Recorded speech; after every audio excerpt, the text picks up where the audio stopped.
ప్రతి మోకాలు అరిగిపోయిన వాళ్ళకి కూడాను చాలా సంవత్సరాలు ఉండే ప్రాబ్లం ఇదే.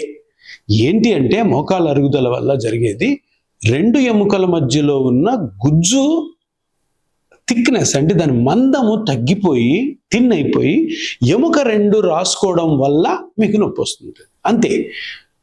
నీ ఆస్టియోఆర్థరైటిస్ అంటే మోకాల్లోని గుజ్జు అరిగిపోయి ఎముక రాసుకోవడం వల్ల మీకు వచ్చే నొప్పి. ఆ అరిగిపోవడం అన్న గుజ్జు మొత్తం అరిగిపోతుంది, ఆ మోకాలు అరగదు.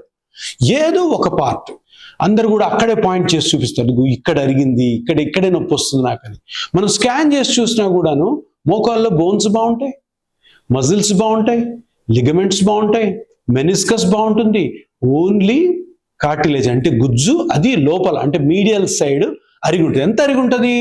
1 ఇంచో ఇంచున్నర అంత చిన్న అరుగుదలకి మనము మళ్ళీ ఆ అరుగుదలను కానీ రికవర్ చేస్తే లాజికల్గా మీరు మోకాళ్ళ నొప్పి నుంచి బయటపడతారు.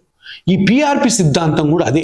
ఆ అరిగిపోయిన గుజ్జును కానీ పెంచగలిగితే ఎక్సలెంట్గా రికవర్ అవుతారు. ఇదే సిద్ధాంతం ఈరోజు ప్రతి పౌరుడు కూడా తెలుసుకోవాల్సిన విషయం ఏంటంటే పిఆర్పి అన్నది ఎప్పుడో 30-40 సంవత్సరాల ముందే ఉంది. ఎప్పుడైతే దీని గురించి అవగాహన వచ్చిందో, దీని వెనకాల ఇంత పెద్ద సైన్స్ ఉంది, దీని వెనకాల ఇంత ఈజ్ ఉంది అని తెలుసుకున్న తర్వాత ప్రతి ఒక్కరు కూడా ఇప్పుడు పిఆర్పి సైడే ఇంట్రెస్ట్ చూపిస్తున్నారు. మన మోకాలు నొప్పి వచ్చినప్పుడు ఏదో ఒక చిన్న పార్ట్ అరగడం ద్వారానే మనకు నొప్పి వస్తుంది, మోకాలు అంతా చెడిపోదు. అందుకని ఆ ఒక్క చిన్న పార్ట్ని పిఆర్పి తోటి మొత్తం రికవర్ చేసుకోవచ్చు. తర్వాత తగు జాగ్రత్తలు దాన్ని మెయింటైన్ చేసుకోవాలి.